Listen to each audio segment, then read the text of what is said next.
President Kgalema Motlanthe has arrived at Champagne Valley in KwaZulu-Natal, where his foundation is hosting the Inclusive Growth Forum as part of Youth Month. Motlanthe says former presidents should use their privileged access to sitting presidents to be champions for the marginalised like the youth. His foundation will engage thought leaders in response to President Cyril Ramaphosa's Mina call.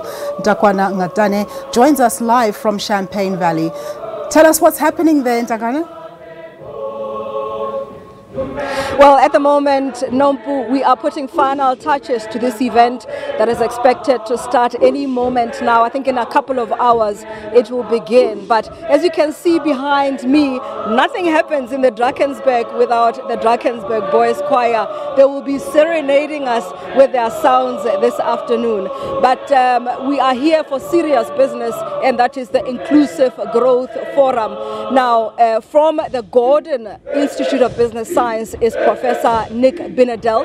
He is not only a professor, but he is also the program director for this event. Now, Prof, let's talk about education and goals for the economy. Now, we know that by the numbers of youth that are unemployed in South Africa, there is a mismatch. We are doing badly, aren't we? Well, we do face a very major challenge in education. And I think this session hopefully will bring some new ideas. But public education is the core of how a modern economy competes. We were a mining economy, we're less of a mining economy now, we're a services economy. And so mathematics and science is how all countries like ours compete in a very flat world in this very, very competitive environment. We have to upgrade our public education system, not just the schooling curriculum, but also what surrounds young people as they learn about the modern world and their place in it. The next generation will be hungry to take part in jobs, in creating jobs, in being entrepreneurs, in becoming leaders, and the core of education is at the heart of that. When I look at other emerging countries like China and India and Brazil, they really are far ahead of us. We've got a lot of catching up to do. Now, let's talk about this particular event. Now, we know that there will be young people here. We know that there will be statisticians, economists, engineers, but also there will be people who will talk about where we come from in terms of state capture and how we move forward in terms of strengthening the state. How important is that? It's critically important because in any country you have to understand how you've got in the room and where you are. But you've got to acknowledge that what you're doing in the room is not how you're going to get out of the room. And so this conversation is about the future, how to build an inclusive economy in which all South Africans can contribute. We have lost a generation. We can't afford to keep losing this tremendous human energy, not only for people's dignity and self-worth, but also to be a productive society. So it's a very, very important discussion. But of course, underlining the word inclusive means that we come from a history that we know has a lot of inequality. Of course. How do we address that, particularly in education? Over time, of course, because education's a complex system. But we need teachers, we need leaders of education to understand we must deal with the past, we must acknowledge how we've got to where we are. But as important, if not more important, is where we're going.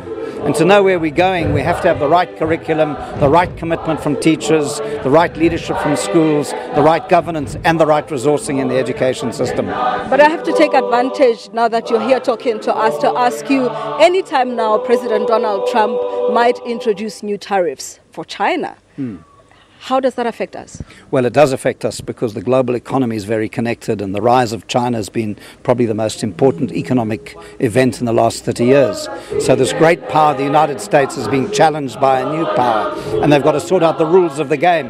And America may put in tariffs to shut down a bit and protect itself, but I don't think it's going to be that easy because we've developed this economic system now of countries being able to trade to their advantage in a global system.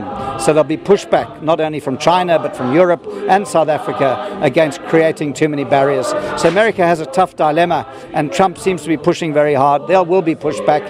It will get resolved, I hope, in a productive way so that economies don't become isolated and they are connected to each other and can trade and offer their best both for attracting investment and for exporting. We need to export. South Africa is quite a small economy. We must continue to export. Thank you very much, Professor Nick Binadel from the Gordon Institute of Business Science. And as I say, we have about 2 hours, and this event here will begin and go on for the next 3 days with minds coming together to talk about a South Africa that we have, a South Africa that we want, and how to get there. Nompu?